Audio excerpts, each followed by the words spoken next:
C'est la continuation de ce que nous avons entrepris depuis un certain temps et que vous avez suivi. Les élections de 2026 étant une élection couplée, comprenant une élection de proximité, le risque est grand si on ne fait pas une bonne gestion du processus. Alors, nous sommes depuis un certain temps en train de travailler pour la paix, pour que ces élections n'amènent pas à des dérapages. Nous sommes aujourd'hui avec le FONAC. Vous avez suivi comme nous que le chef de l'État a réaffirmé son engagement et comme chacun doit jouer sa partition, nous ne voulons pas non plus que la défaillance vienne de nous.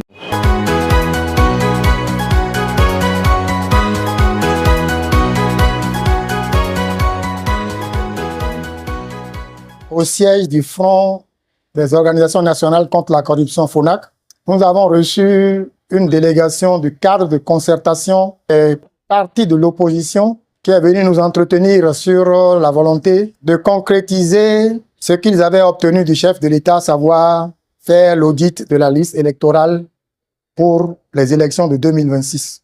Je voudrais rappeler qu'en octobre 2022 déjà, pour les élections de 2023, c'est le FONAC qui a demandé et obtenu que nous puissions faire l'audit de la liste électorale qui a servi à faire les élections de 2023. Tous les partis étaient là. Union progressiste, le Renouveau, Bloc républicain, FCBE, tous les autres partis également étaient là, représentés.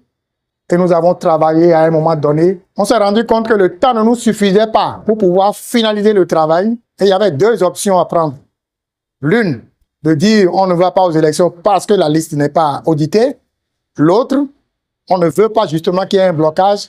Nous préférons aller avec cette liste-là, qui a beaucoup d'insuffisances aux élections. C'est ce que nous avons choisi.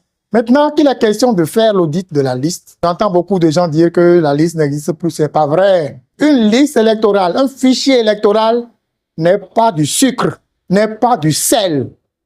Quand vous mettez le sel dans la sauce, vous ne pouvez plus retirer le sel. Quand vous mettez le sucre dans votre thé, dans votre café, vous ne pourrez plus retirer le sucre. Donc, une liste électorale existe. Mais nos amis qui sont en train de poser des problèmes savent très bien qu'il y a eu beaucoup de cas d'incohérence dans la liste de 2023. L'article 32 du Code électoral en vigueur à ce jour dispose expressément que la Direction générale des élections au niveau de la Sénat conserve les archives. Cette Direction générale ne peut pas conserver des archives sans le fichier électoral. Et de ce point de vue, qu'on ne nous dise pas que ça n'existe pas, ça existe. Nous avons la possibilité de montrer que ça existe. Faisons en sorte que nous puissions travailler dans la sérénité, dans la paix. Le Code électoral dispose qu'il faudrait que les élections se fassent dans la transparence. Transparence signifie que nous devons tous être là pour voir clair et savoir ce qu'il faut faire. Jouons le jeu des électeurs. Ce sont eux qui sont les rois. Les électeurs décident de quelque chose, nous devons suivre. Et sur la base de ça, nous devons tracer la transparence pour qu'on voit réellement ce que les électeurs auraient décidé. S'il y a des problèmes sur la liste, on va les corriger. Le code électoral en vigueur a bien prévu l'audit dans ce domaine. Le code électoral en vigueur à ce jour. L'article 1er a prévu l'audit participatif. Le code électoral a prévu de faire l'apurement en cas de problème. Le code électoral a prévu la mise à jour en cas de problème. Donc, les tests sont là, on n'invente rien. Donc, faisons en sorte que les choses se passent bien pour le bonheur de la population béninoise et que le vivre ensemble soit une réalité. Bon vent à la délégation qui est venue nous rencontrer aujourd'hui et en souhaitant au peuple béninois de garder le calme. Nous, à la société civile, nous sommes pour la paix. Nous allons travailler dans ce sens.